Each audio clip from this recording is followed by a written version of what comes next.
What's up? It's your boy Carcino here.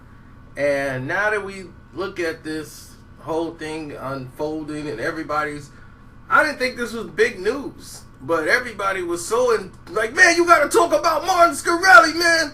He done did it again. I'm like, what? He done bought Lil Wayne's Carter 5. I'm like, okay. How did he get it? He playing it right now. So I'm thinking like, all right, well, let me go and continue what I got to do. Because I told y'all yesterday, it was a party. So I went and partied. And my phone is blowing up with this Martin Shkreli thing. I'm like, are they kidding me? I'm trying to get a lap dance. But okay. Let's address Martin Shkreli's new I'm Back tour. Just 2 days ago, he was on Bloomberg, talking about he may raise the prices of the pharmaceutical drugs because he's this pharmaceutical controversial drug king because he didn't raise the price of the HIV/AIDS medication. Now, besides that, he makes a record purchase. When it was known throughout the black market, people was, rumored all around talking about they actually have the Carter 5. And that rumor's been on the internet for months. People saying that they got the Carter 5. Like, y'all, I got the Carter 5. I already heard the Carter 5. It's got this many songs track listed.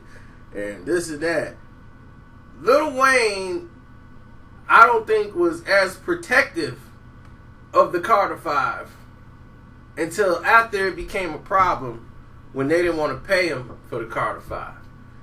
I think people had copies of this album. Like, they had it ready for bootleg. And it never happened. And the more, because the album never came out, and if anybody would have put it out on the streets, it would have been a major problem. Now, I think it's not as leaked as everyone, would imagine. But the more it wasn't on the street, the more valuable the album became. Now, of course, I'm going by what people have told me. Some people said he paid for the album for $3 million. Then somebody else said, nah, he bought it for $5 million. Then it was like, who sold it? Because Birdman them said Lil Wayne never turned the album over to him. So they was like, we couldn't sell it because we didn't have it. Wayne never presented the album to us.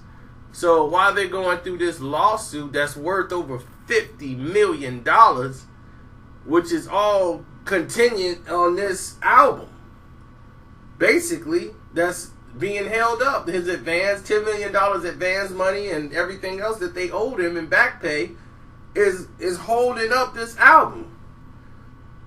So the whole process of this album is worth a lot more than $3 to $5 million.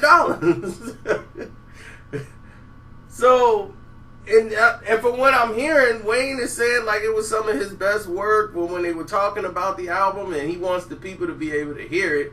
And he was going to release it.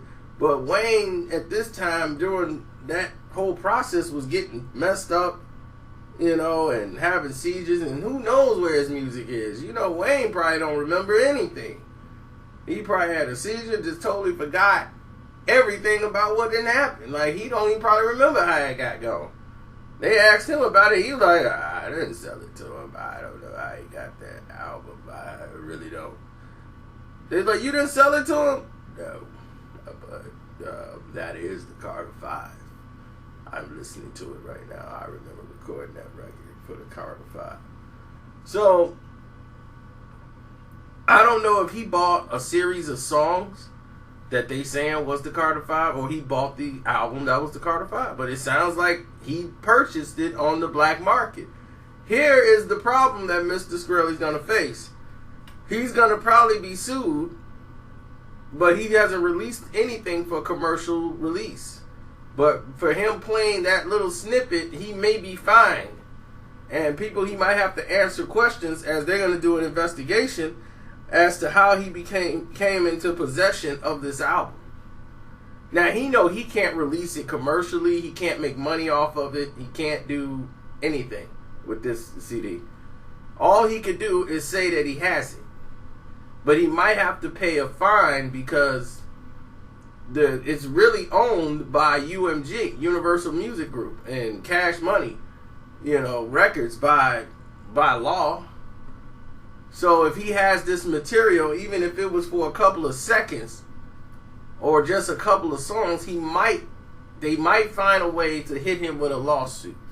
But he has not released it for commercial gain. So he's not making any profit off of having it, except for he's getting press and publicity. It's like his comeback tour. So that's where we are right now. I've gotten this information all within the last 20 minutes. So you're getting it like fresh off the pages. As soon as it came to me, I gave it right to y'all.